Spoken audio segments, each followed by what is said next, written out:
thank you all for joining us. I'm Steve Snyder. I'm the president and CEO of the Fleet Science Center. That's that building virtually behind me. Thank you all for joining me here in the park tonight, at least virtually. We are excited to have you here and our guests and to have this discussion. I'll also just share with you briefly that while we haven't seen many of you in the park for quite a while, at least over a year, the fleet will be reopening on April 9th. So look forward to seeing you back in the building at that point in time. But tonight we're really focused on a really important discussion that we know is important to everyone across our community. Over the last year, the COVID pandemic has certainly had a huge impact on all of the communities of San Diego. And we know that response that we've mustered to this issue has been a community response. And likewise, the vaccines that are now out are the result of a scientific and engineering community's work. It's no one scientist. This is not the Salk vaccine or Fleming's discovery of. This is something that really has involved biologists and chemists and physicists and engineers of every kind, and logisticians and data scientists, all working together over a number of years to pull on research to create what is a brand new tool to hopefully help us in dealing with the challenges that we're facing in light of COVID-19. And as like with any new tool, questions come up. What is this? How does it use it? What are the challenges? And we know lots of people have lots of different questions. So what we wanted to do tonight was really bring together a group of folks who have the expertise, who have been in the trenches in all aspects of the vaccine, from issues of looking at development to approvals to implementation, to really be able to get to your questions and help everyone understand really how this new tool can be used to help us all move forward. So thank you all for joining us, and thank the panelists for joining us. I'd like to take a moment also to thank our folks who have helped underwrite this event tonight: Heron Therapeutics, INOVIO, Organovo, Samumed, Pfizer, and Biocom. So thank you all for your support of this. I also want to give a special shout out to Kimberly Manhart. She's our trustee who has been spearheading this evening's programming. So thank you all for that. So again, welcome to all of you. And now what I'd like to do is I'd like to introduce our speakers for tonight, our panelists for tonight, and then turn it over to them so we can really get into some initial discussions and information sharing, and then importantly get to your questions, which of course is the most important part of our discussion. So to start with, we'll pick on here Dr. Kate Broderick. She's an accomplished scientist, a recognized vaccine expert, and she leads a team of folks as Senior Vice President of Research and Development at INOVIO. In particular, they're working on DNA vaccine for COVID-19. It's in development, and developing DNA medicines and a number of ways to implement them for anything from a range of issues from cancer to deadly infectious diseases. She received her PhD from the University of Glasgow in Scotland and conducted postdoctoral research at the University of California, San Diego. Next up is Dr. Mark Sawyer. He's a professor of clinical pediatrics and pediatric infectious disease specialist at UCSD School of Medicine and the Rady Children's Hospital in San Diego. He's the medical director of UCSD San Diego Immunization Partnership, which is a contract between the San Diego County Agency for Health and Human Services that's really designed to improve immunization delivery in San Diego, obviously a very important issue right now. He's a past member of the American Academy Pediatrics Committee on Infectious Diseases, the FDA Vaccines and Related Biological Products Advisory Committee, and the CDC Advisory Committee on Immunization Practices. And recently he was recalled back to the Products Advisory Committee to do work on the emergency use authorization applications for the SARS-CoV-2 vaccine vaccines that we're now looking at. And he's also a member of the Western States COVID Vaccine Scientific Safety Review Work Group. Dr. Jeannette Aldous is Clinical Director of Infectious Disease for San Ysidro Health. She received her medical degree from UCSD, completed her residency in internal medicine at University of Colorado Hospital, and she came back to UCSD initially for infectious disease fellowship.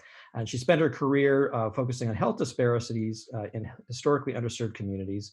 And she's the director of San Ysidro Health's HIV, tuberculosis, and infectious disease and gender-affirming medicine programs. And since March of 2020, she's also directed San Ysidro Health's COVID-19 response and serves on the San Diego COVID Equity Task Force, Supervisor Fletcher's Health Equity Subcommittee, and the county's Vaccine Clinical Advisory Group. Then we have Dr. Jamal Gwathney. He's a board-certified family medicine physician for over 20 years, and he's currently active duty captain in the United States Public Health Service.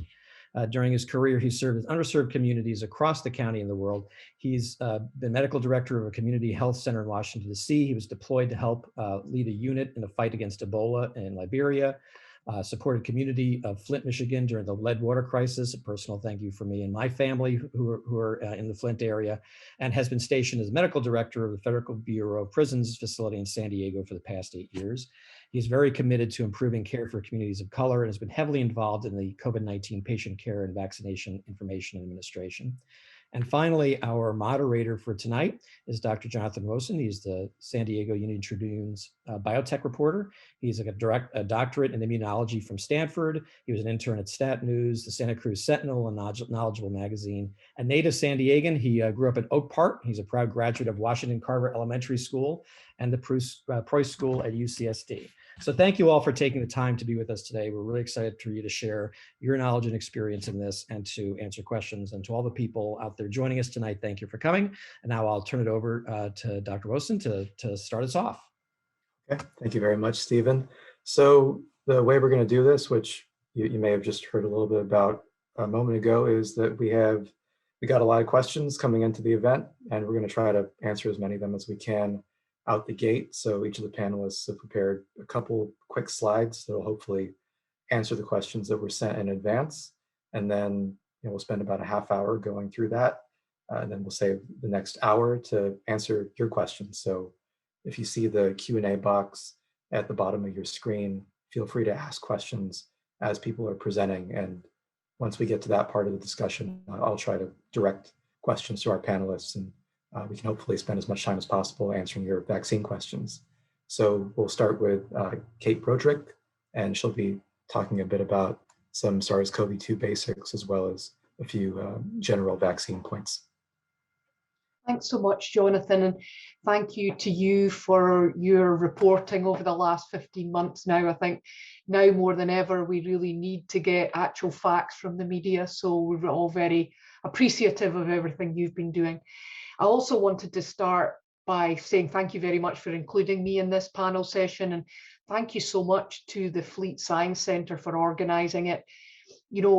When you think about where we were even a year ago and what we've achieved in the last 12 to 15 months, it's absolutely remarkable. We've now got incredibly effective vaccines, ready to be used by huge segments of the population here in the US and globally as well. But frankly, developing vaccines isn't what saves lives. It's actually getting people vaccinated with those vaccines. And so events like this hopefully can be there as kind of a conversation to really allow people to make the decisions that they need to make for their families, for themselves, for society as a whole, to make the choice about going out to get vaccinated, because really that's what's going to really assist us in ending this terrible pandemic. And lastly, I want to say I'm really honoured to be on the panel with Dr. Aldous, Dr. Sawyer and Dr. Gwathney, because I'm really looking forward to hearing their reflections as we move through tonight's slides and questions. Jonathan, is it possible for me to get my slides up on the screen? Oh, perfect, great, thank you so much. So I am going to spend the next 5 minutes or so sort of level setting for everybody a little bit on COVID-19. Some of this you might have heard ad nauseum a little bit, but just to make sure everybody's on the same page, we'll go through some of the basics. We'll talk a little bit about the different vaccines that are available, and Dr. Sawyer is going to elaborate on that too. And then lastly, I wanted to talk really about what you might have heard about in the media, these new variants that are circulating. That's something that's really keeping me busy at the moment. So I wanted to talk a little bit about that just to make sure everybody felt comfortable with what that meant and what the implications to the pandemic are. So just a few facts. So obviously, as many of you all know, COVID-19 is caused by a virus called SARS-CoV-2. It's a coronavirus, similar to the viruses that cause MERS and SARS, which you might remember from kind of being in the media several years ago. You're looking at pictures of the SARS-CoV-2 virus, as you see, and if you look at the bottom right, that's actually an electron microscope of picture of the viruses themselves. And I personally think viruses really, withstanding the fact of the death and destruction that they cause, they're really quite beautiful little entities, and really quite remarkable in the fact of how simplistic they are, and yet the devastation that they're able to cause. So what you're looking at here, and in the top picture and the bottom picture, highlighted in red, is what we're calling the spike protein. And what is that? Well, that's the part of the virus. If you think of kind of the virus and our human cells as kind of a lock and key event. So really the spike protein is the thing on the outside of the virus that allows the virus and the human cell to have an interaction in together.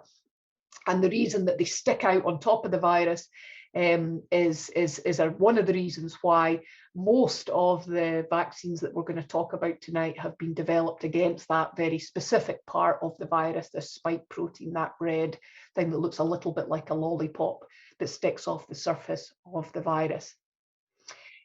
So next slide, please. So one thing that you can say for sure that's common between every virus that we know about is their ability to mutate. And what I mean when I say mutate is viruses are able to introduce subtle changes into their genetic material. So think about it as the kind of blueprint for the virus itself.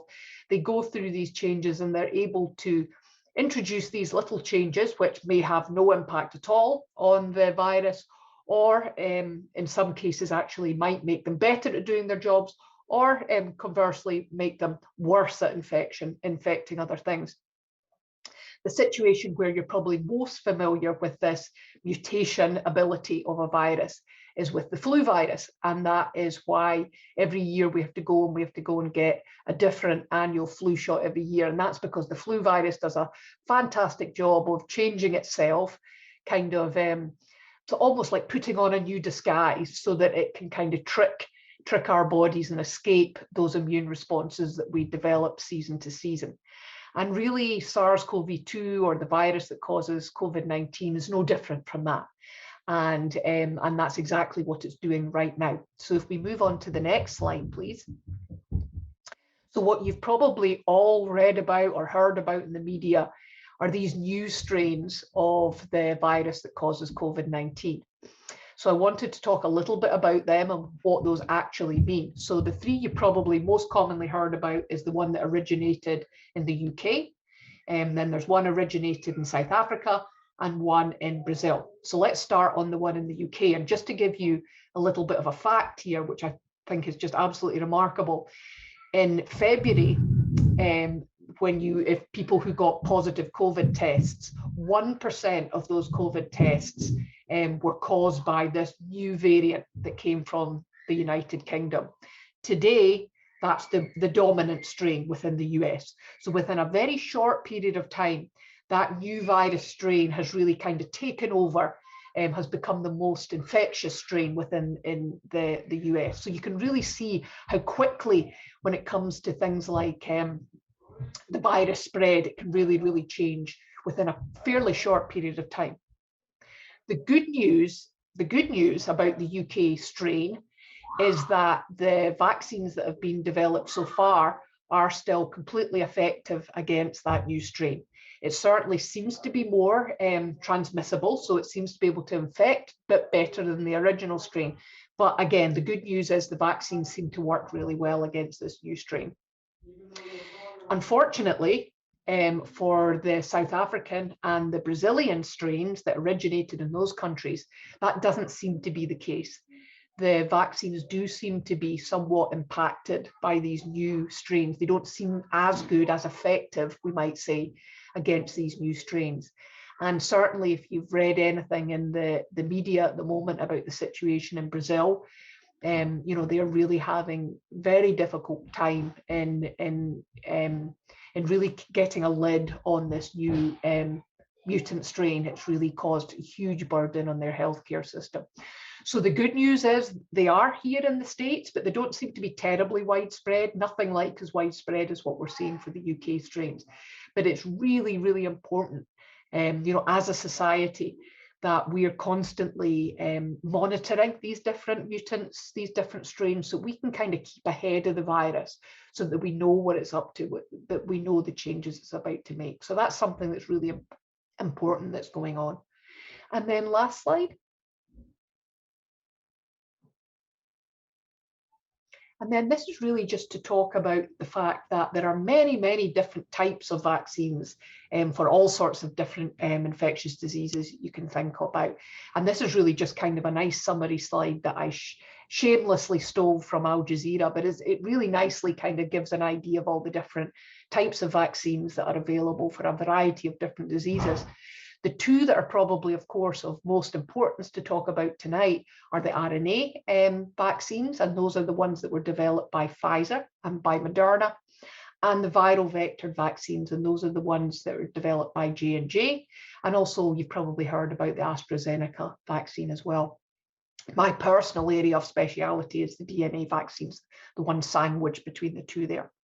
So an RNA vaccine takes a tiny little piece of the genetic sequence of the virus, sort of covers it in this layer of fat, and that's injected into you and is able to generate these amazing immune responses.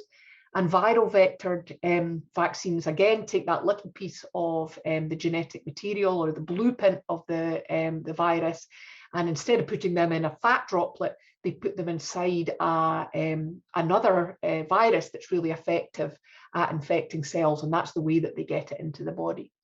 So I'm going to leave it there and pass it on to Dr. Sawyer, who is going to elaborate on these different vaccines and also the different processes and approval pathways that it takes to get vaccines developed. Over to you, Dr. Sawyer.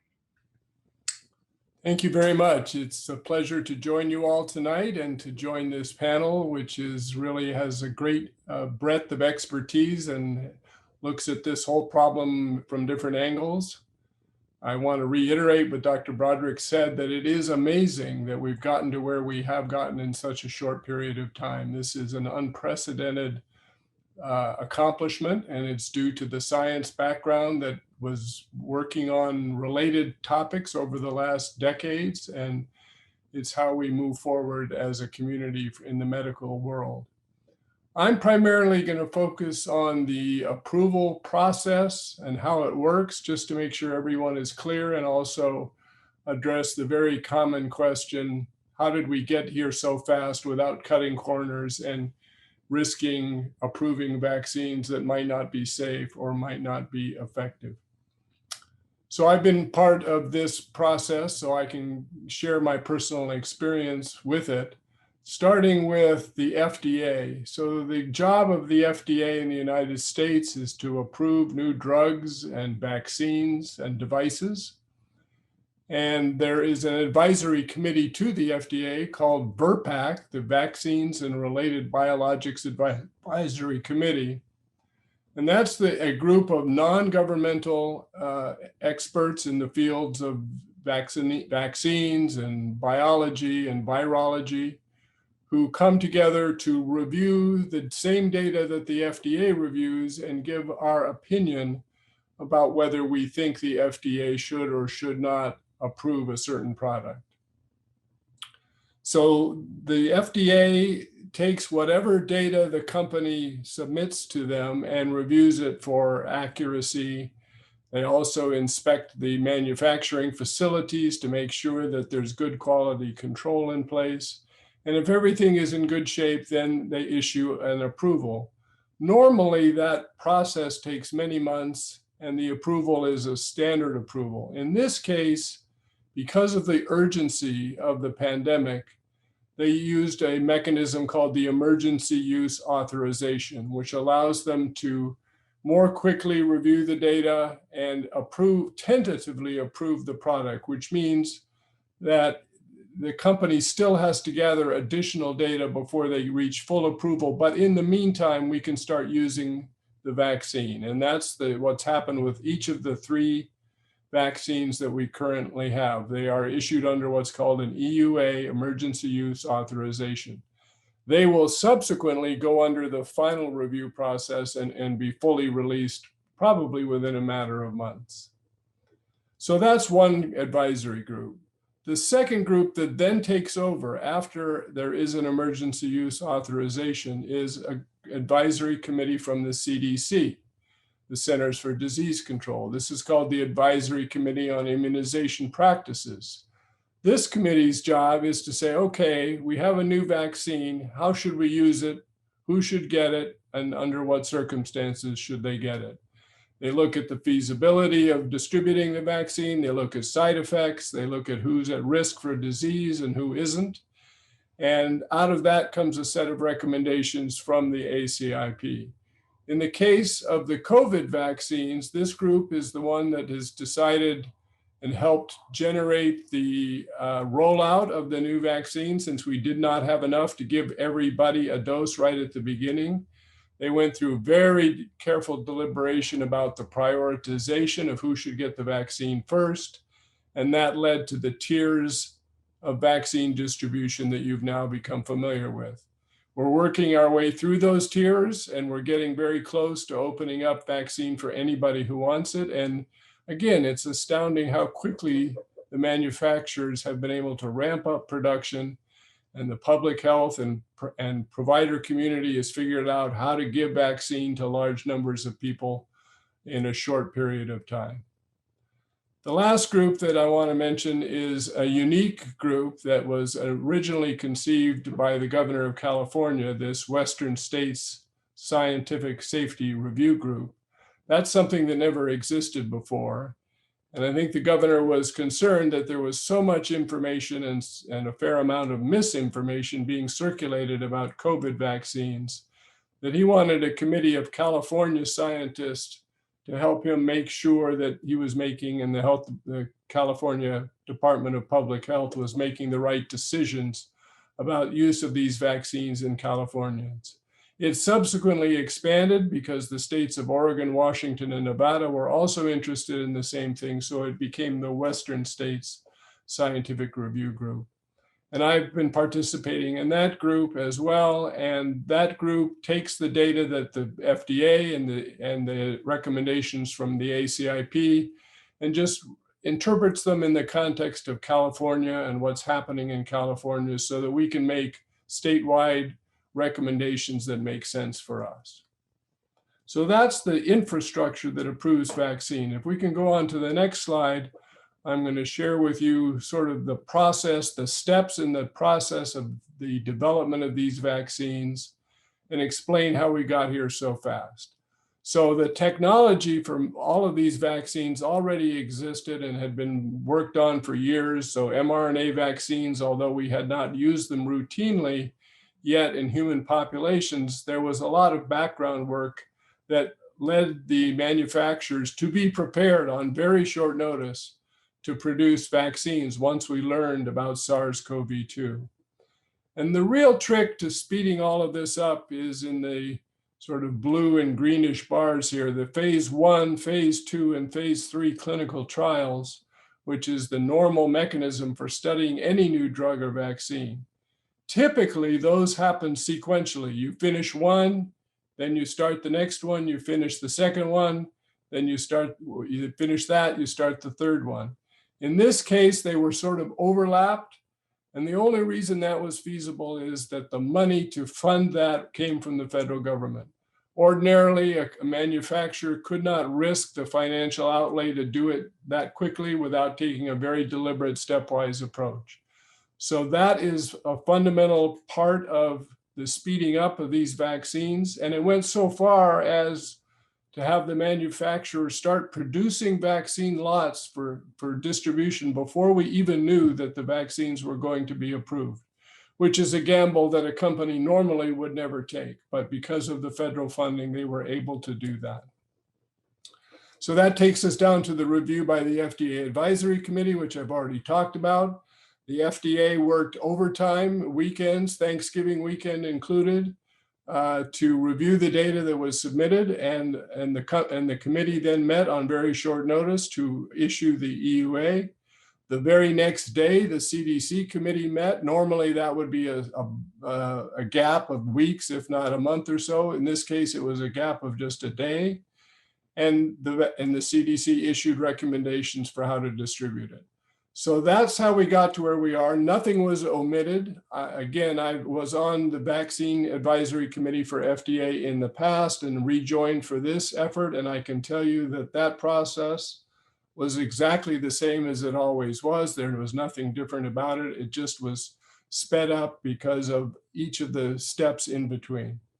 The last thing I want to say is that we're not done reviewing these vaccines. As I mentioned, they will come under full FDA review shortly, but the CDC has also developed a very extensive safety monitoring program, building new infrastructure to study the millions of people who have now received the COVID vaccines to make sure that we don't miss any rare, unusual side effects. There was a lot of concern about the safety of these vaccines as they were being developed. And I can assure you, we have a very good picture of their safety now. And you've read about certain things in the media, but I can say as a generalization, these vaccines are as safe as any other vaccine that we use routinely.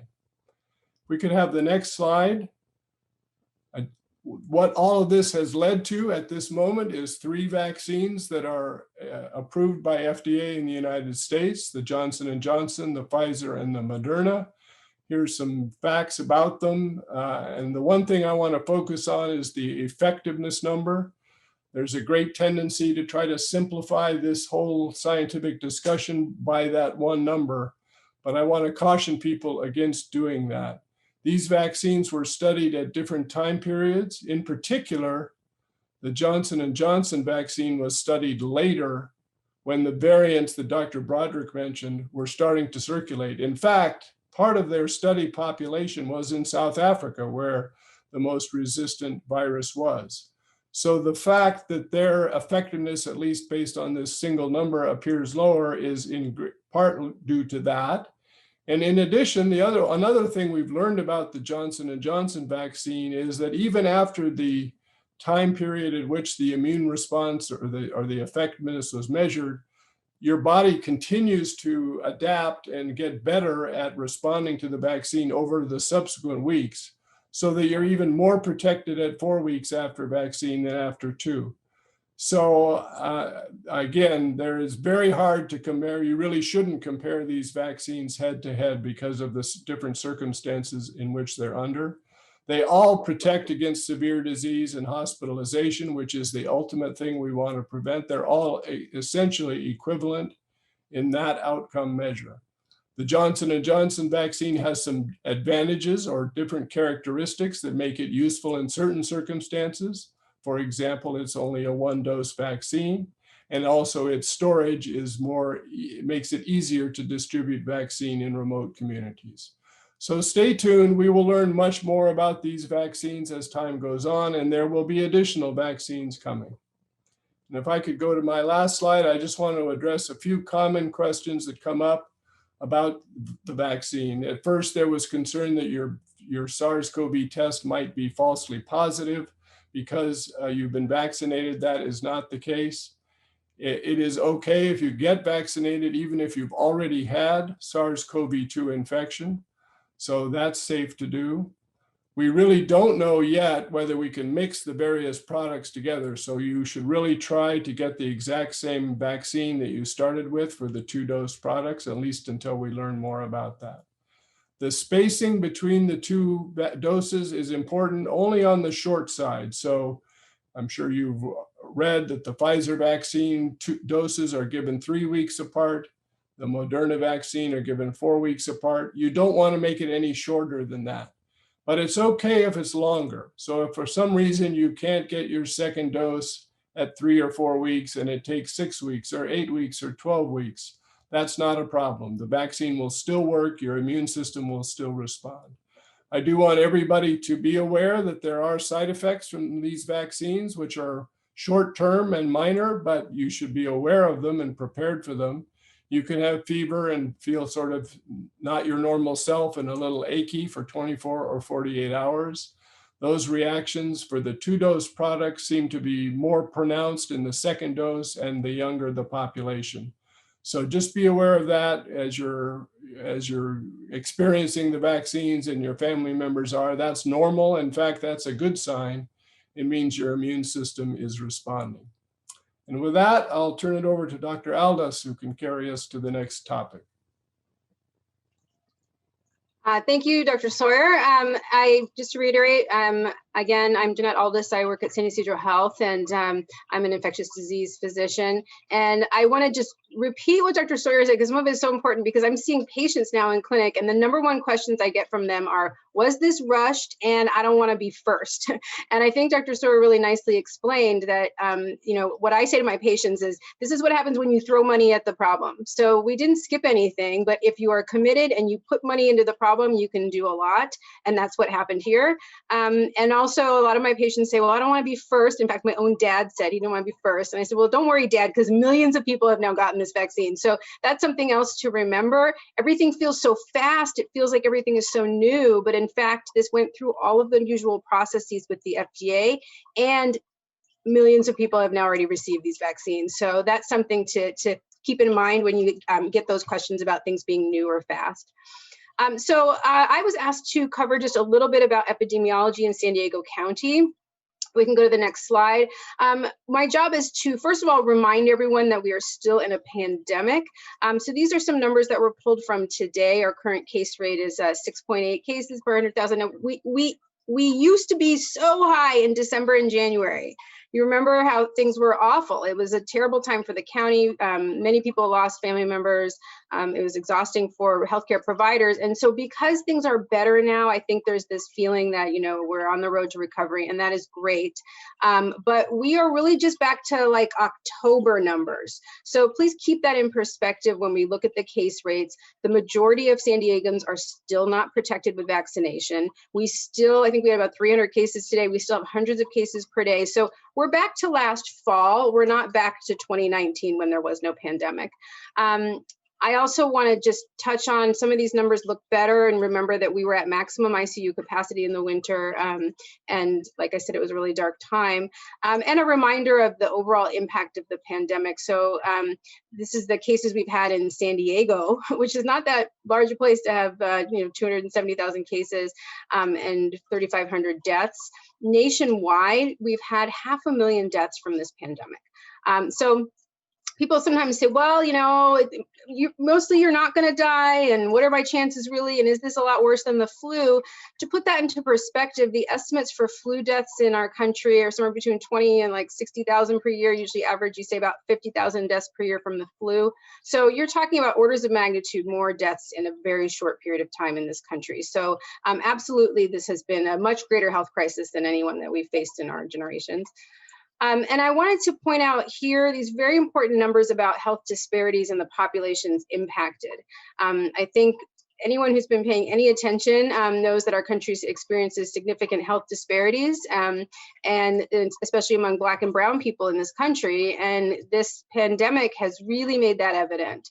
So right here at home, our county is about 35% Latino, and Latinos have made up 55% of the cases in San Diego County, and a great number of the deaths. And where I work at San Ysidro Health, we're serving the zip codes that have been very heavily impacted. And you can just really see the difference this year. We could talk for hours, which we're not going to, about why, but a lot of this has to do with really structural inequities in our county and our country.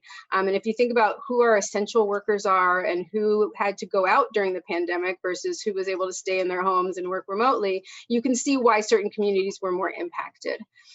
So we can go to the next slide. Even though I just told you that we've had a very disproportionate impact among Latinos, and especially in San Diego County, we still have quite a ways to do in rectifying that situation. So I do want to pause and give a lot of appreciation to our county, to our partners, to Dr. Sawyer and others who have been on committees, really looking at health equity in San Diego County. There has been a ton of focus and work on health equity, but you can see that we needed that effort, needed that work, because we still have a long way to go. So this is a picture of who has been vaccinated so far in San Diego County. you can see that 21% of the vaccines have gone to Hispanic or Latinos, even though I just told you that that's the community that bore the biggest burden of disease and death from COVID-19. So that's an inequity that we are focused very heavily on.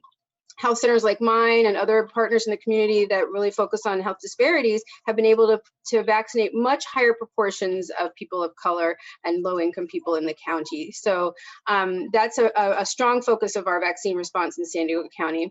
We can go to the next slide. And so when you listen to discussions at the state level, at the federal level, at the local level about the vaccine, you will hear a ton of language about health equity.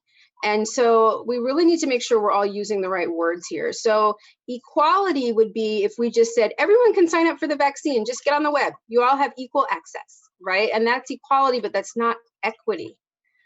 So equity is recognizing those disparities and saying, we're going to shift our programs to really focus on breaking down barriers for the communities that need the vaccine the most. And that's what that equity picture is. And you can see the difference. And so when we talk about health equity, we need to make sure we're talking about the same thing, which is tailoring our response to the needs of the community. And of course, meanwhile, we're going to work on justice, right? So this won't happen again, right? The reason that we have so many health disparities is because of really issues around structural inequality and justice. So that's happening ongoingly in this country and will be really important lesson learned from the pandemic. I'll stop there and hand it off to Dr. Gwathney, who is going to talk just a little bit about herd immunity. Well, thank you. And I'm going to try and round out this star-studded panel today. I want to definitely just comment on something that Dr. Sawyer was talking about, and was this too fast? A lot of times when I'm talking to patients, I have to educate them the normal amount of patients that we have in vaccine studies is usually 3,000 to 5,000 in that study. And we've had 30,000, 40,000 in each of these 3 studies. So we have a ton of data that lets us know this is safe and effective. So that's certainly one thing. And then as Dr. Aldous has been talking about just the vaccine rates, I'm just going to talk a little bit about prevention and herd immunity. Let's go to the next slide, please. So prevention, as Dr. Aldous said, we are still in a pandemic and prevention still needs to happen. Of note, last week, nationwide, we had a 5% increase in cases nationwide. Last week, or 2 weeks ago, we had 19 states in the country that had an increase in coronavirus cases. That was 2 weeks ago. Last week, there are 30 states with increases in coronavirus cases. So we're not out of the woods by any stretch of the imagination.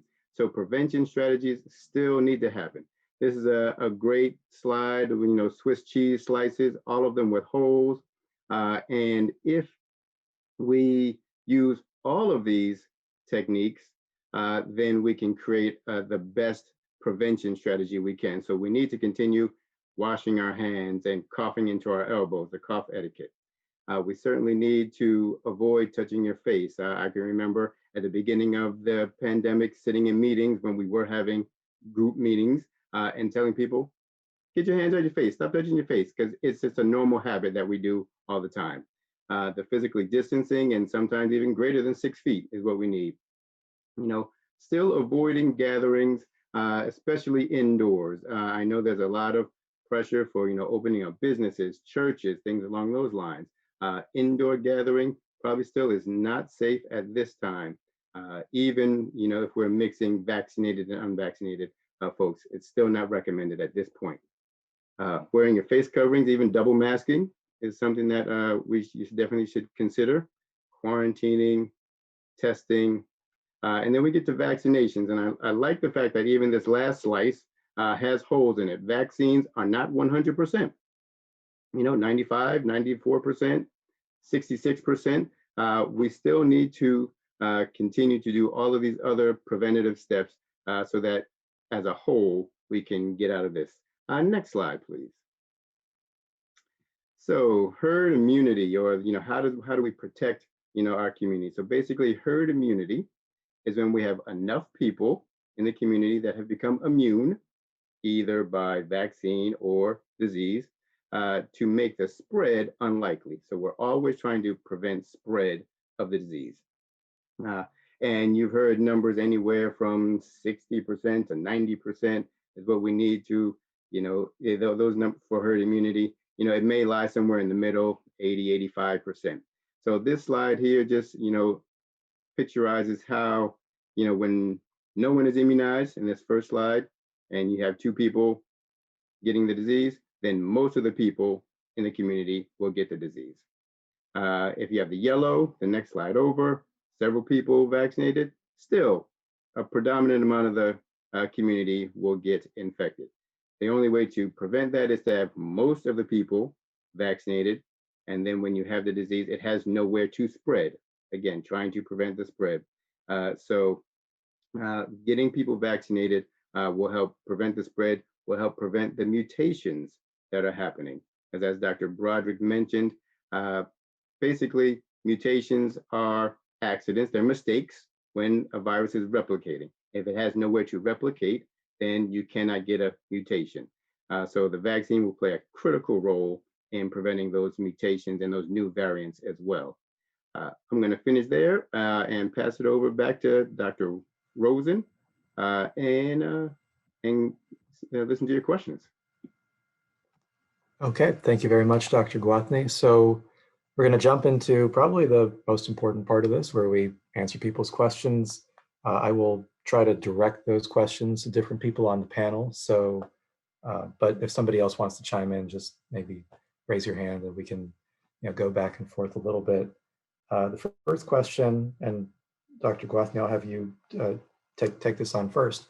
There were a number of questions in chat about that basically boiled down to who can get the vaccine and who can't. So if you have a certain allergy or allergies or certain existing medical conditions, a heart condition, whatever the case may be, what do we know in terms of who can get the currently available COVID-19 vaccines? I'll start with you and then let other people chime in. Okay. So those are 2 big groups, chronic conditions and then allergies, And so maybe we'll go with chronic conditions first. So all the studies included the common conditions: diabetes, high blood pressure, obesity, lung conditions like asthma, and COPD, which is a lung issue usually related to smoking. And so all of those groups, it is safe to receive those vaccines. They are effective in those groups. Some of the audience members specifically asked about atrial fibrillation in their questions, which is a heart condition, or VTAC, or hypothyroidism specifically was asked. And again, all of those, it is safe and still effective to receive the vaccine. You should not have any concerns about getting the vaccine for those groups. Even one person asked about neurologic damage due to trauma. And again, that would be safe and effective. There are neurologic conditions that are, say, autoimmune, and that's separate, but from trauma in and of itself, should not have any concern with that. And they talked about Guillain-Barré, but I'll stop there as well. And I also wanted to, sorry, Dr. Sawyer, do you want to chime in? Well, I was going to just take up the allergy part of the question, because this was a point of a lot of discussion at FDA once it was first recognized as a potential problem. So back in the winter, when we first started giving vaccine to lots of people, there was a little increase in allergic reactions that caught us off guard. And it's still not completely clear what people are reacting to, but I want to start off by saying that those reactions are extremely rare. We're talking 10 cases in 1 million doses of vaccine. So it's not a reason to avoid the vaccine, but if you have an allergic reaction to dose 1, then you certainly should not get dose 2.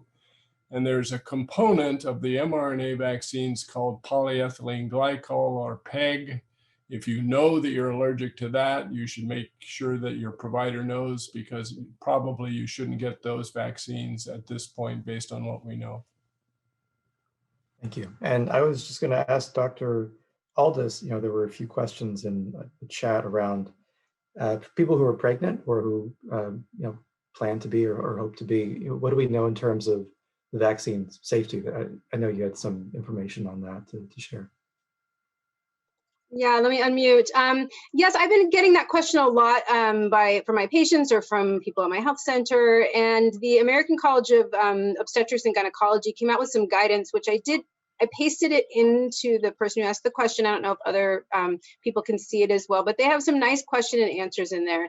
And to summarize, their recommendation is, number one, for pregnant women, although there have not been clinical trials of pregnant women, they do not see any theoretical risk to pregnant women. And they also pointed out that pregnancy can be a risk factor for more severe COVID disease. And so pregnant women might have an even greater motivation to be vaccinated to protect themselves from severe COVID disease. So they recommend that vaccine not be withheld, or that pregnant women be counseled and go forward with vaccine if they would like to, and that they don't see any potential safety concerns. For lactating women, they said the same thing, but a little bit more of a stronger recommendation. They basically said, go ahead, we don't really see any issue at all. And then same thing for fertility. They made what I thought was actually kind of a strong statement. Usually we're kind of vague in the statements, but they said none of the vaccines cause infertility. So that was kind of interesting. I put that in the link there. But so obviously, again, these vaccines have not been studied in pregnant women, but they did not see any concerns with infertility, and they recommended that women choose the vaccine, including women who are planning a future pregnancy. And I'm just paraphrasing the American College of Obstetrics and Gynecology. So please use that link to actually read their own wording. They have a nice frequently asked questions for patients in there. Thank you. And just maybe on the subject of groups that can or can't get the vaccine, the current vaccine, I think Moderna's vaccine is authorized for people 18 and up, Pfizer people 16 and up. Dr. Sawyer, just wondering if you can speak to when we'll know whether the vaccines are safe and effective in children. Yeah, vaccine is definitely coming for children. The companies have already studied adolescents down to 12 years of age. Those studies are finished, and I expect that the companies will send that data to the FDA, and the age range will be dropped to age 12, as long as the studies confirm that the vaccines worked as well, which is what I would expect. And studies are starting right now, including here in San Diego, of children all the way down to 6 months of age. So I would anticipate it'll take us through the summer to gather that data, but I'm thinking by fall or winter, this coming winter, we will be able to vaccinate all age groups, at least down to 6 months of age. And that should help us with any concerns about spreading in schools, which I know is another topic of great concern in the community. So it sounds like the COVID-19 vaccine could in the future be one of the many vaccines that people get very early in life.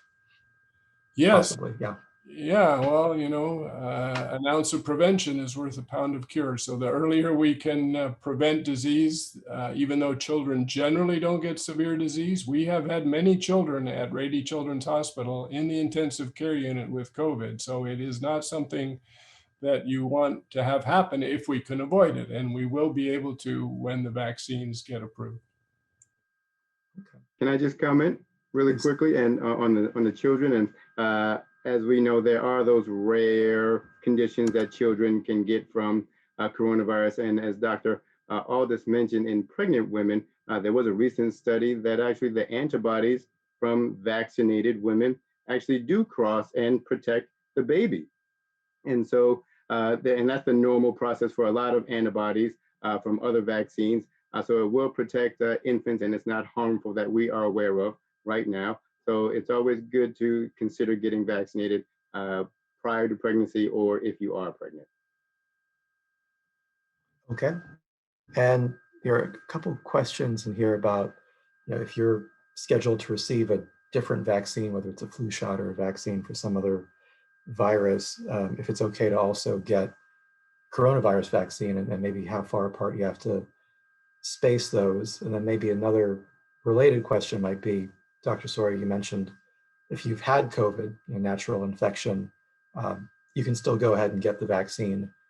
Is that a good idea? Do we think that you can expect some additional benefit there? So I guess if you can speak to both of those questions.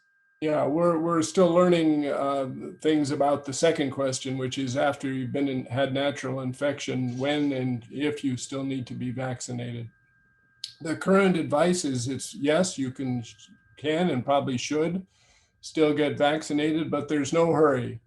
You can wait at least 3 months, and the more recent data suggests maybe you can wait 6 months after you had natural infection before you get a boost with vaccine.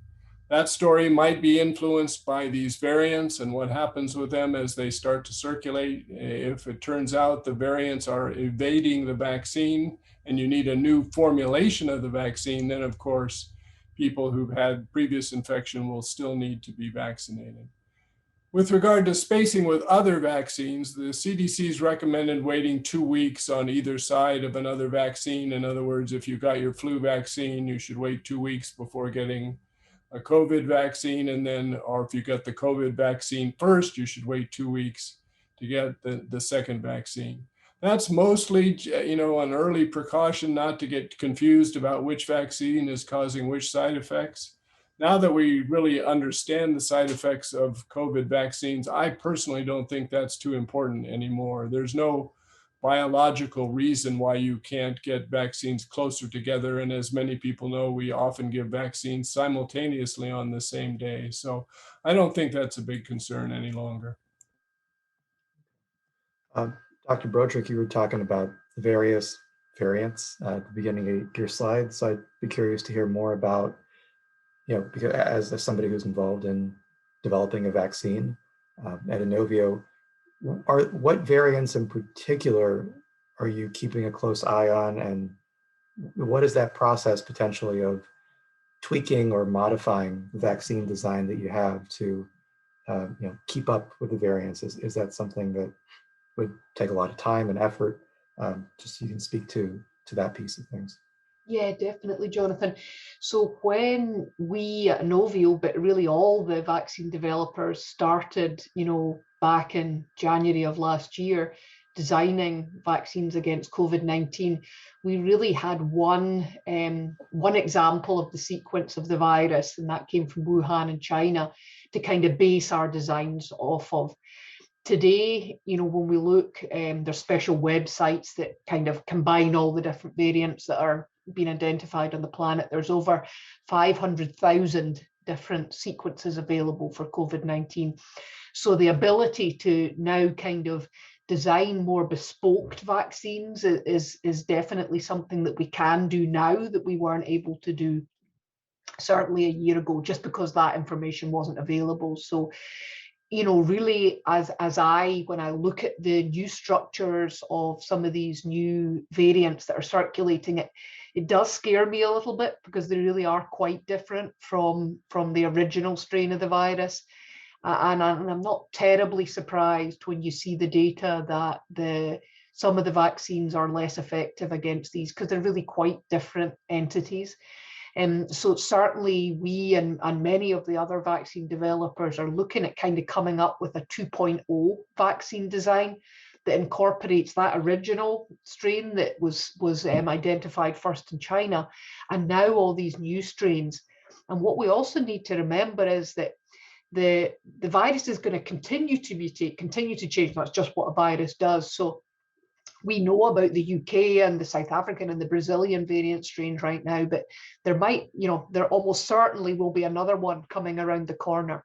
So we really need to be thinking about designing vaccines to protect against the ones we know about, but also potentially the ones we don't know about. And that's really the challenge for us scientists at the moment.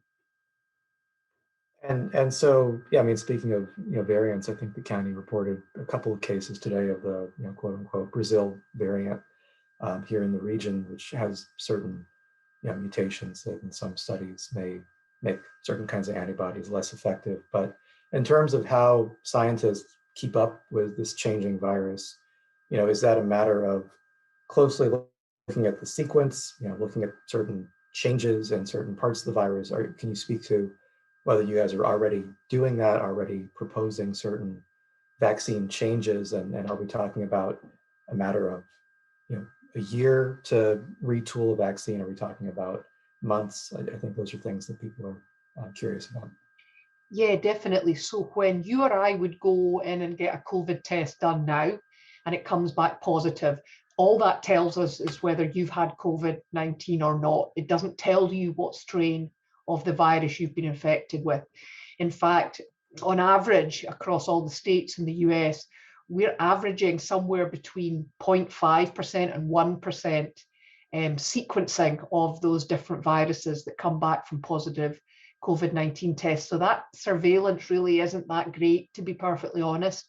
You know, if we really wanted to be on top of this, we would be wanting to sequence or what we call genotype much more higher number of the samples that we're getting. And if you think that's what we're doing in the US, where we have access to all of the equipment and all of the expertise needed to do that, you can imagine those numbers are considerably lower in other parts of the world. So that's a real concern for me at the moment, that we don't really have those surveillance pieces in place at the moment. So we're maybe a little bit behind on that. But certainly when it comes to redesigning vaccines for some of the more novel technologies like RNA, so the Moderna and the Pfizer, and the vaccines that we're working on, the DNA-based vaccines, it's something that can be done very quickly. Because we just use a piece of that genetic sequence, it's super easy just to change out part of that sequence, to modify it, to adapt better to these variants. So this is something that can be done very quickly. Of course, they still need to be tested. But you know, the regulatory authorities are really understand the need to be able to move very quickly. And so sometimes some of these testings can be what we call bridged between vaccines that are already existing and some of these small modifications that we might need for these variants. So this is something that can be done relatively quickly. Yeah, I'll just comment that that's very common with other vaccines, that new versions are made, and we're not going to need to reproduce the very large clinical trials that Dr. Gwathney referred to of 30 or 40,000 people. Once the company makes a new version, we just have to make sure it induces the same immune response, and then we assume that it's going to work. Right, yeah, I think the FDA has put out some guidance on that recently. To pivot a little back from vaccine effectiveness to this question of safety, a lot of people in the audience have been wondering about long-term side effects. So you get the shot and you're either monitored, you're asked to sit down for 15 or 30 minutes, and if you feel fine, you can go home and maybe have chills the next day, or feel nothing, or have chills after your second shot. But what do we know about several months down the line or a year down the line, whether you could possibly have any kind of after effects of a vaccine, coronavirus vaccine, based on maybe historical data that we have on what happens to people who get other kinds of vaccines? How likely is it that there would be long-term side effects, and is it something that we simply can't know, or can we say something right now? I'll let anybody who wants to start, and we can kind of go around on that.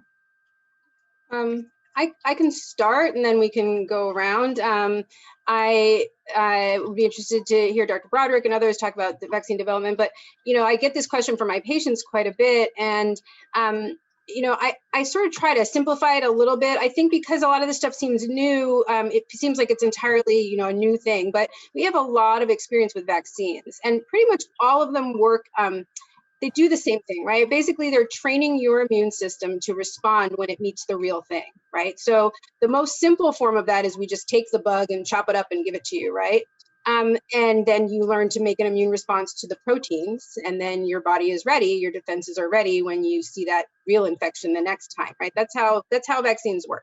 So I think because some of this is new technology, is very exciting, we've sort of lost track of the fact that it's still basically showing your body a protein, so your body makes a response to it. And so I think when I explain it to patients that way, they feel a little bit more comfortable that they're not going into some brand new thing, that this is a vaccine that shows your body a protein and you produce an immune response. The thing that I think is really interesting and exciting about the mRNA vaccines, for example, and the viral vector vaccines as well, is that, especially the mRNA, there's just this little glob of fat and a little piece of mRNA, and that's pretty much it. It goes in there, it produces the protein, your body produces an immune response to the protein, and the rest of the vaccine dissolves away, basically. So there's not a lot, in my opinion, of sort of theoretical worry that it's somehow so different from the other vaccines that we've used in the sense of how your body experiences it.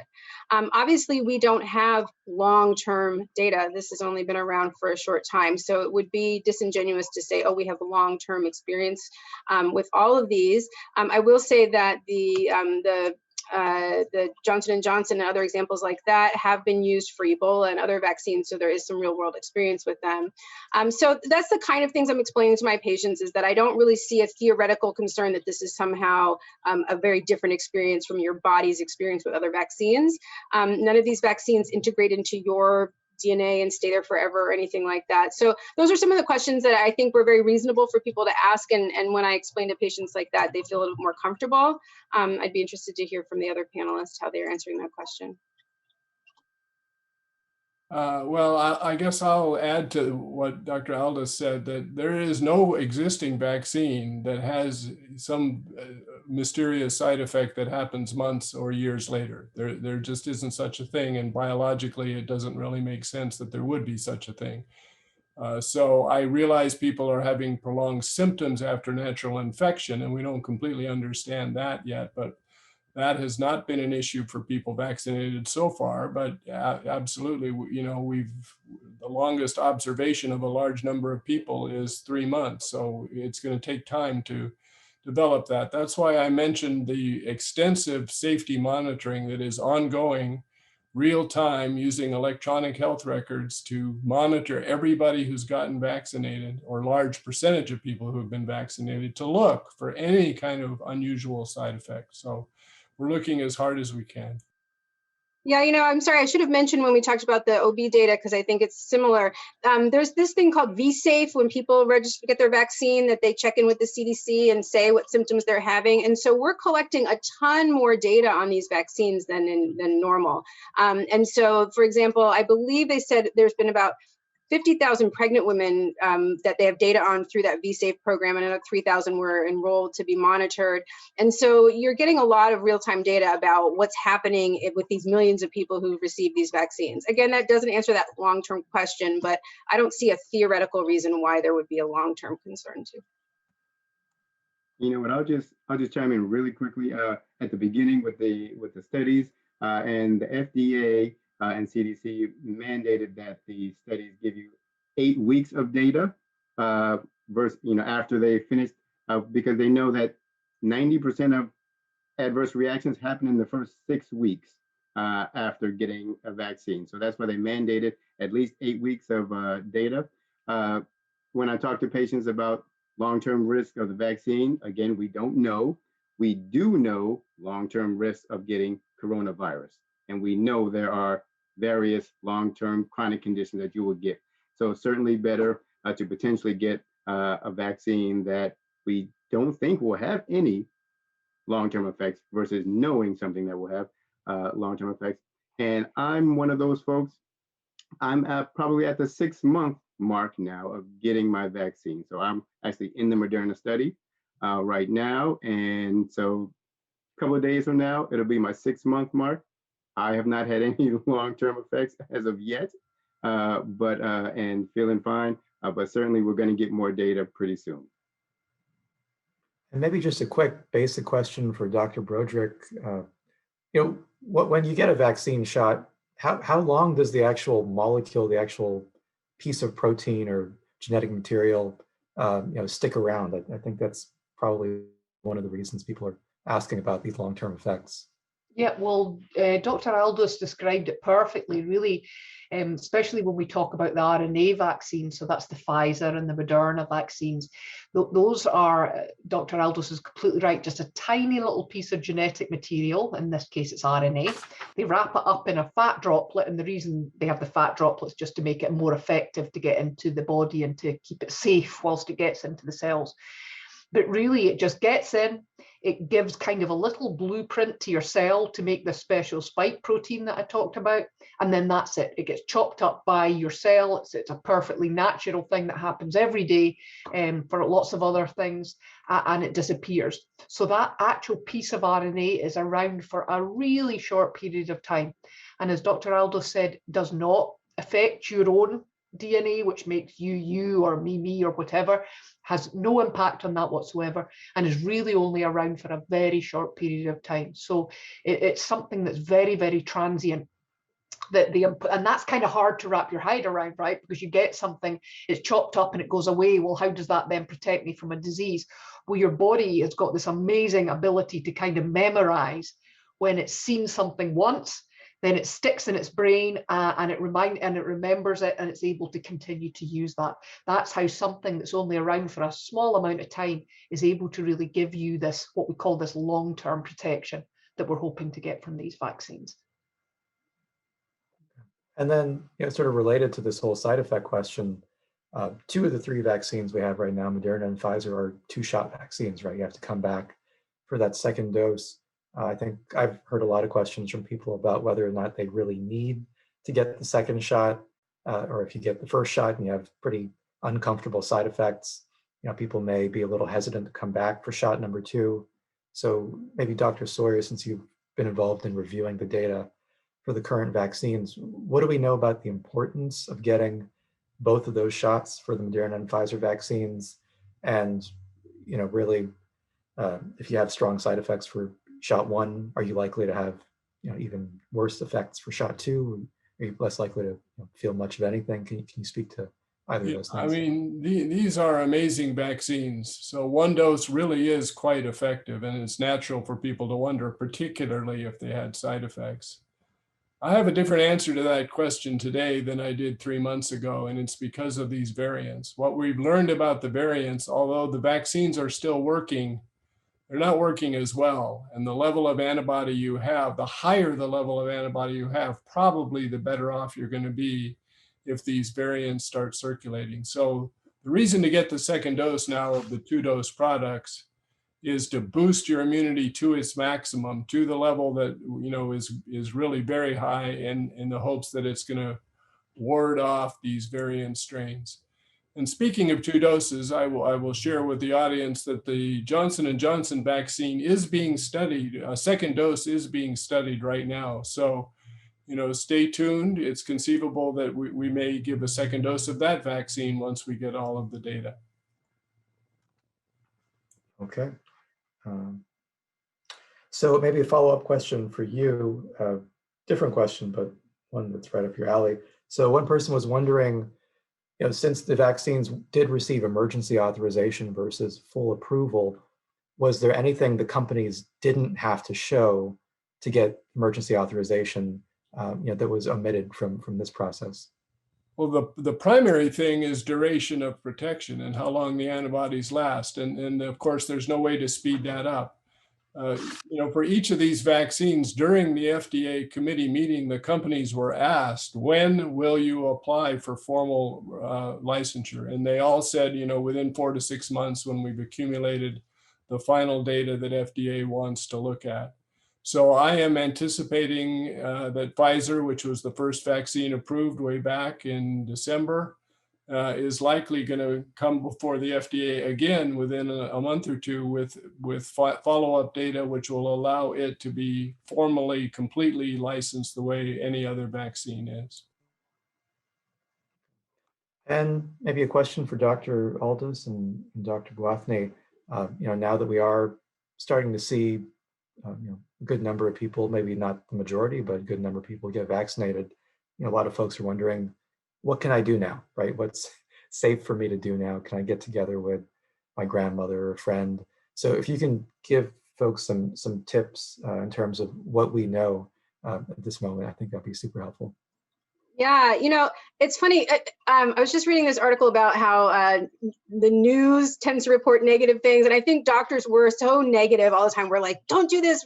We're so, and that's really been necessary because this has been an unprecedented problem with multiple, a lot of death and despair. So I don't want to say that it's not very important, but I think we've gotten so focused that we've forgotten to say to people, you know what? These vaccines have some real benefits. So in the very beginning, we said, please don't change your behavior at all because most people haven't been vaccinated yet. And we still don't know if you can asymptomatically get COVID, even though you don't have any symptoms, and give it to your grandma and all that stuff. And that was all really reasonable advice. But there also should be some benefits to getting vaccinated. And the CDC has now said that if you're vaccinated, you can hang out with other people who are vaccinated also, and it's really low risk. So go for it.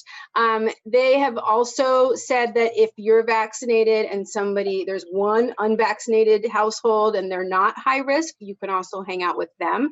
And there's kind of like some cute guidance on the CDC website with little pictures of households getting together. So I recommend looking at that. It is a balance, right? Because we do need to remember what Dr. Gwathney mentioned, right? We still are in the middle of a pandemic. We still have a lot of cases. So we don't want there to be a lot of like, I've had a vaccine, so 20 different friends are coming over and we're all going to share our COVID. But at the same time, it is, I think, important to tell people that the benefit of being vaccinated is that if your grandma's vaccinated and you're vaccinated, you guys can see each other. And it's time for that. It's been a year. So I think that's a really exciting, important word to get out there. And hopefully will help encourage people to go ahead and get their vaccines. I do want to also mention that, sorry, just with the asymptomatic thing, Johnson & Johnson actually did look at asymptomatic transmission, and it appears that the vaccine's also effective against asymptomatic transmission. And now we're getting some data on the other two vaccines that it looks like that question of like, could I be vaccinated but still have COVID and spread it asymptomatically? It's looking like the vaccines are also effective against asymptomatic spread. So that's also some good news. Yeah, I'll follow up on that. Yeah, I agree with that 100%. When at my office, healthcare professionals, most of us have been vaccinated. And, before we would have potlucks and, everyone would gather. Now you come and you grab your food and you go back to your cubicle or your workstation. And so recently we had someone leaving and I told my staff, okay, all of us who've been vaccinated, certainly you can feel free to stay here and eat together. That's okay, because we've been vaccinated. It's been over 2 weeks since you've been vaccinated. That's certainly something to certainly consider in the workplace. If people have been vaccinated, they could potentially eat in a common area with other vaccinated people. And as Dr. Aldous mentioned, there's a Mayo Clinic study that showed 80% effectiveness in preventing asymptomatic spread of coronavirus after getting a vaccine. 80%. The Israeli study, one of the audience members asked about that beforehand, showed about a 94% reduction in symptomatic COVID-19 infections. So these vaccines are preventing both the asymptomatic and the symptomatic infections, which is great to hear for us moving forward. Please do, however, continue to wear your masks in public because not everyone has been vaccinated, and we do need to keep that going for the time being. So that's why that message feels kind of mixed, because we're like, it's great to be vaccinated. You really can do stuff. So please enjoy yourself. But don't forget that you are a member of the community, and community-wide, we are still in a pandemic. And so in your public life, in your professional life, in the hospital, stuff like that, we still need to follow all the standard precautions until we move to a different phase of this pandemic. And please don't go to spring break in Miami. It's really that's not the best idea right now. But I don't want to be a Debbie Downer. Thank you guys for that series of good answers there. I wanted to dig in a little bit into what it means for a vaccine to be effective. So there are all these different percentages that we throw around. Dr. Sawyer, maybe you can speak to when people hear about a vaccine being 70, 80, 90% effective, what is the company actually saying? And what are the different types of ways in which a vaccine can be effective at different levels of disease? Yeah, I'm glad you brought that up. It is so tempting to try to simplify a complicated story with a single number. And that's why people are quoting 94% and 66%. But the studies were quite similar. The formal studies that generated those numbers were to measure the effectiveness at preventing symptomatic, mild COVID disease that you notice something. People in the trial were then tested. If they were positive, then the vaccine didn't work. If they were negative, the vaccine did work. So the 94 and 95% is effectiveness at preventing mild symptomatic disease. Well, mild symptomatic disease is no big deal. It's a cold. But what happens, unfortunately, to a small subset of people is that progresses to the severe disease, which we all know about. So a more important measure of the effectiveness of a vaccine is keeping you out of the hospital, keeping you out of the intensive care unit, and keeping you from dying from the vaccine. And I went over it a little quickly, but that's where the 3 vaccines that we currently have work the same. They're all over 90% effective at preventing those really severe outcomes. So you have to be careful with the numbers and really dig a little bit to understand how effective the vaccines are. And they're all great for keeping you from getting really sick. And that's the important message. And that's why you need them no matter what your age or risk factors. Okay. Now, I think this is probably going to be a difficult question to answer because the vaccine rollout started 3 months ago. So it's hard in the same way to say anything definitive about long-term side effects, talk about long-term efficacy. But maybe Dr. Sawyer, we can start with you, and anybody else who wants to chime in can chime in. How long do we think that these vaccines would protect us against developing COVID-19 for it? And maybe it's different because of the variants and the fact that that throws another variable into this whole picture, but anything you can say. Yeah, it's a very complex topic, and I'll be interested in what the other panelists' opinion is about it. I mean, even before we had SARS-CoV-2, we knew people could get reinfected with regular coronaviruses. There are, quote, normal coronaviruses that just cause common colds, and people could get reinfected with those. So there's something about that virus and some other viruses that allow a reinfection to happen. But it looked quite promising at the beginning of the COVID vaccines that the amount of the vaccines are really potent and they induce a very strong and high immune response that we were thinking would last a long time, at least a year. But I think the curveball is the variants, which have reduced the effectiveness of the vaccine and may reduce the duration of the effectiveness of the vaccine. The good news, if there is any in this story that Dr. Broderick mentioned, it is now very simple to update the vaccine and make a version 2.0. And it may turn out that it'll be like the influenza vaccine, that at least for the next few years, we need to get a new dose every 6 to 12 months until we get, a strong, broad immune response to all of the various variants. Okay. I guess the next question, we've sort of addressed it in a couple of different ways, but because there are 3 different vaccines and there could potentially be a 4th in the future, depending on AstraZeneca or Novavax, the other companies, and maybe Dr. Aldous, I'll start with you.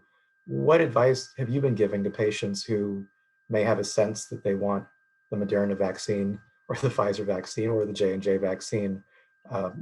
What advice have you been given for folks who are trying to be choosy? That's funny. I was just typing that into one of the questions in there, so I'll say what I typed.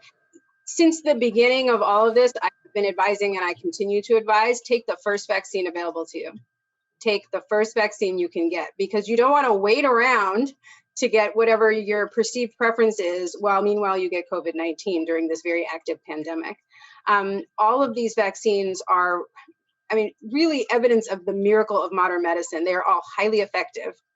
Dr. Sawyer just told you that you're talking about 90 plus, some of them 100%, that you're not going to get hospitalized or die from COVID-19, which is what we're trying to prevent. And that is true for all of the vaccines. I actually, don't have any preference based on the data that I've seen, and I've been following it pretty closely. I really like the J&J because it's one shot, and then 2 weeks later, you're considered fully vaccinated, and you can get all of those benefits of full vaccination that we just talked about. Whereas the other vaccines, you got to wait. You're like 6 weeks waiting for your second dose, so you're considered fully vaccinated. So I think that I do not have a preference. I'm guessing no other panelists do, because the CDC does not have a preference. And so that would be a recommendation: is get what you can and be happy about it. And I don't know if others agree. Seeing a lot of nodding heads. Yes. Yes. Okay. Let me just add one thing about the Johnson & Johnson, since everyone knows that had the lowest effectiveness, at least against the mild disease endpoint. But one thing the company did, and I did talk about it a little bit, I think earlier, is that part of their study was in South Africa where the resistant strains were circulating. So we actually have the best data currently about effectiveness, actual effectiveness at preventing disease with the Johnson & Johnson vaccine. The others, we have indirect evidence that they look like they're working, but we have direct evidence with Johnson & Johnson. So that's another reason to put it up on the same stage with the other two vaccines. And then another side effect question, we're getting a lot of those, for people who had, strong side effects after shot 1 versus shot 2, or, may not have had side effects to either shot. Should that tell them anything about whether they had COVID, whether the vaccine worked? Is there anything you can really interpret from the way that your body responds to either vaccine shot? I mean, I don't think that you should take anything away from how your body reacts. Everyone reacts differently, and each person may react differently, even in between shot 1 and shot 2. As Dr. Sawyer mentioned before, you do see more side effects after your second dose, your second shot, if there's a second shot, as well as actually older patients over 55 actually have less side effects than younger participants. And that's just because the immune system is then maybe a little more vigorous as you're younger, and you have more of those expected effects that you see, but you shouldn't read too much into, if I didn't react myself, I did not have any reactions or side effects, and I had antibodies 11 days after my shot, because I donate plasma, so they did antibody testing, and I had no issues, and I still continue to have antibodies today with no issues. So you shouldn't correlate that at all. I also want to take what Dr. Gwathney said, and I like how he reframed, because I've been meaning to do this the whole conversation. I try not to say side effects, right? Notice how he said effects, right? They're not side effects, they're the effect of the vaccine, right? A side effect is an unwanted thing that is, occurring on the side of your main desired goal for your medication or vaccine.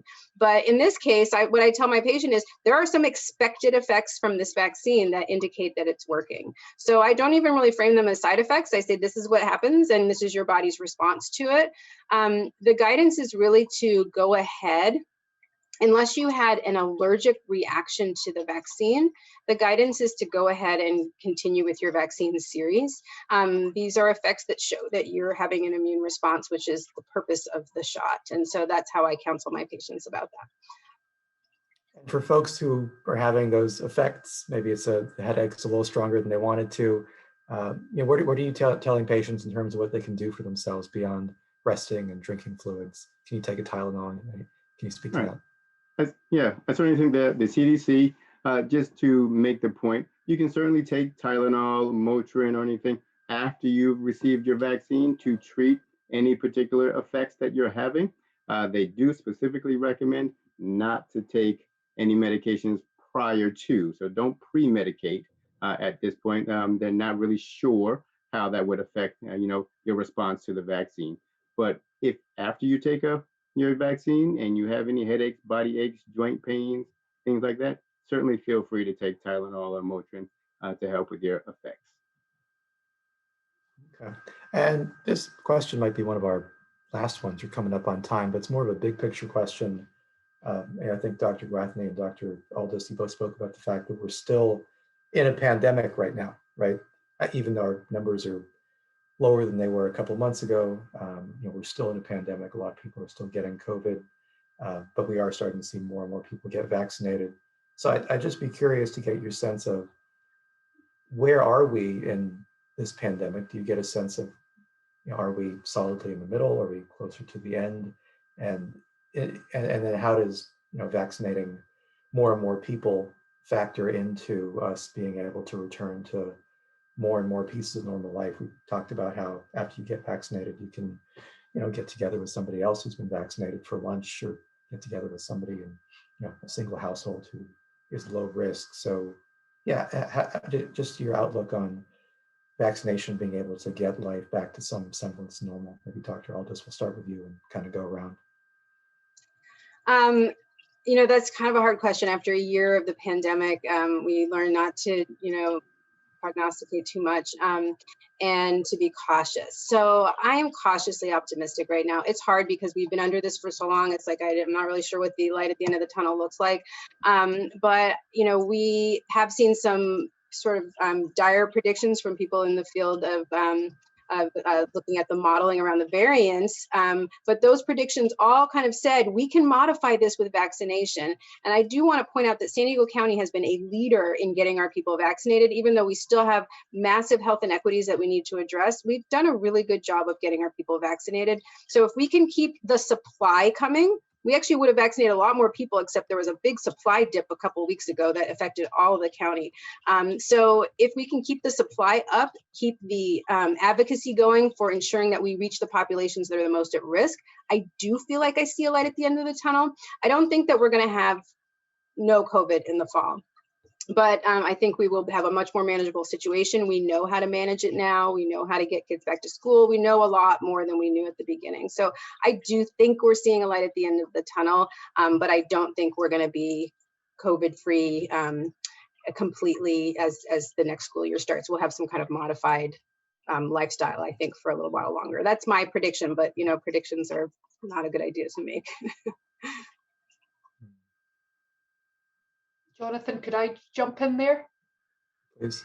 Yeah, so definitely completely agree, Dr. Aldous. The one thing I would say, and I just mean this because I think we need to be realistic here, is if you look at some of the infection rates in Europe, unfortunately, at the moment, for instance, Italy and France have both gone back into a third lockdown now because their rates are really on the increase. That certainly we should make our seal. I think we should be very proud of what we've achieved here in San Diego and in the US as a whole. I mean, we've really done remarkably well getting the vaccines out to people who need them. And certainly that's not the case in Europe at the moment. Their vaccination rates are much less.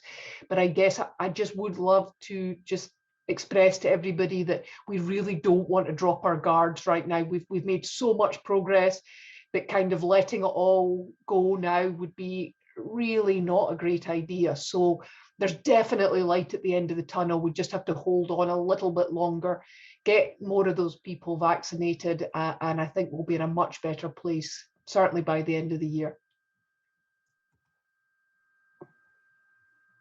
I'll jump in and be a little bit more optimistic. I think the science is really going to help us here. Again, the pace at which scientific discovery is happening around this virus and the number of people studying it is incredible. We're learning how to treat the disease. We're getting more therapeutic agents to treat it. We're learning now about the vaccines. We may have additional vaccines.